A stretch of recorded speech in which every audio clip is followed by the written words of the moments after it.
आप सभी को जय श्री माता जी। बहुत दिनों से किसी ऐसी टॉपिक पे वीडियो बना नहीं। मुझे किसी ने भेजा है कि आर्टिकेरिया और जैसे सफ़ेद दाग वगैरह होते हैं उसका कोई इलाज।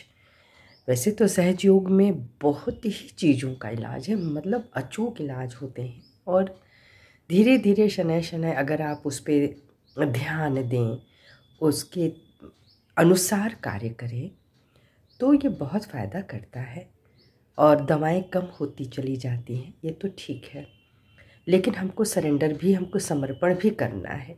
हम लोग सहयोग में आ तो जा रहे हैं, लेकिन हमारा समर्पण, देखिए एक कंडीशनिंग होती है जिसमें कि हमको यही मानना है कि हम तो ऐसा ही करते थे और करते रहेंगे। कई चीज़ों पे द्वंद्व आ जाता है, उलझन आ जाती है कि सब लोग ऐसे करते आए तो हम एक कैसे नया कार्य कर दें। तो उससे जो कॉन्फ्लिक्ट्स होते हैं हमारे भीतर, वो भी हमको असर नहीं लेने देते हैं अपने ऊपर। तो सबसे पहले कोई भी तरह का जो हमारे अंदर संघर्ष होता है, जहाँ हम कहते हैं दुविधा होती है, पहले तो उसे हटाना पड़ेगा। अब आप नए हैं, आप एक सुंदर आत्मा जिसके ऊपर इतने सारे आवरण थे, जिसको कहते हैं वो षड्रिपुओं के, जब वो आवरण उतरने लगता है तो आप बिल्कुल नए हो जाते हैं और खुल कर के आपकी अभिव्यक्ति आपके शरीर के ऊपर हो जाती है ना।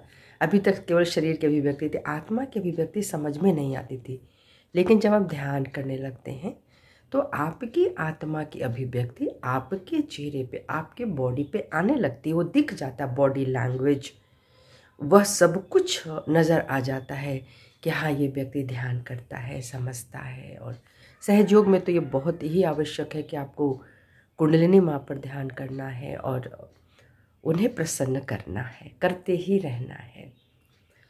तो जो सफ़ेद दाग होते हैं वह बाई नाभि से ही शुरू होते हैं। बाई नाभि की कमी से, यानी ये एक तरह की बाधा है। जब वह बाधा हमारे शरीर में आ जाती है तो हमारे प्रोटीन की स्थिति को समाप्त करने लगती है। तो इसके लिए हमें प्रोटीन का इस्तेमाल करना चाहिए, ज़्यादा से ज़्यादा अपनी बाई नाड़ी को उठा के रखना चाहिए। और बाई नाड़ी की शक्ति के लिए आप सहयोग में सब जानते हैं कि हमें फायर ट्रीटमेंट देना होता है। तो आप इसके लिए 3 कैंडल ट्रीटमेंट करें और साथ ही साथ गेरू पिएं। गेरू जो कि जिससे ना हम लोग गमले रंगते हैं, वह गेरू होता है। टेराकोटा न समझिएगा उसको, जो पहले साधारण गेरू आते थे गमले रंगने के लिए ना, वह गेरू प्रयोग करना चाहिए उस गेरू को। ये एक तो इसमें श्री गणेश तत्व होता है, इस लाल मिट्टी में बहुत ही पवित्र होता है। और बाईं तरफ की समस्या को दूर करने की इसमें शक्ति होती है। इसमें भरपूर कैल्शियम होता है, सॉल्युबल कैल्शियम होता है, ऐसा कैल्शियम जो हमारे शरीर में जाकर जमता नहीं, परेशानी नहीं करता। तो इसे लेना चाहिए, पीना चाहिए।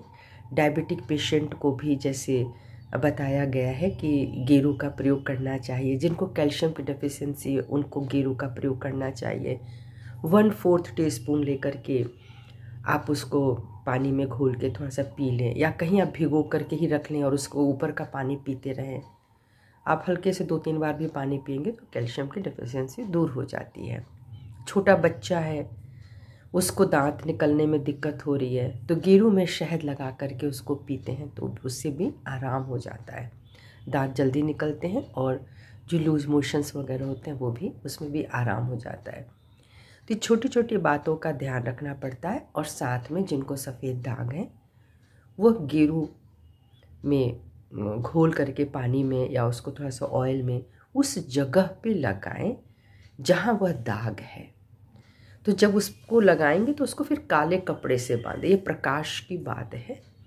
उसको काले कपड़े से बांध के रखें उस सभी जगह पे जहाँ पे वो दाग आ चुके हैं, वह दूर हो जाएंगे। इसलिए बाई नाड़ी की प्रधानता जो है यहाँ बहुत महत्वपूर्ण है।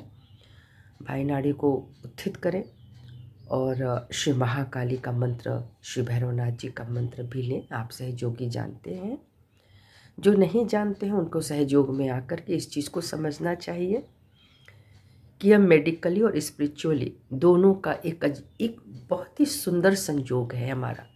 ये जो सहयोग है, इसमें आप मेडिकल चीज़ों से अगर आप हैं, मेडिकल की तरफ आपका रुझान है, तो भी आप आकर के देख लें, और अगर आप स्पिरिचुअल हैं तो भी आप आकर के देख लें। तो आएँ और इस तरह से आप इन्हें दूर कर सकते हैं। और इसी में मैं बताऊं कि जिन लोगों को जोड़ों में भी दर्द होता है ना, वो भी घेरों का इस्तेमाल वहाँ पे करें। जोड़ों पे लगा करके श्री विंध्यवासिनी माँ का नाम लें। पूर्ण मंत्र जो होता है वो संपूर्ण मंत्र पूरा ले लेंगे, तो इस तरह से मंत्रों के प्रभाव से भी यह बहुत आराम पहुँचाता है सभी को।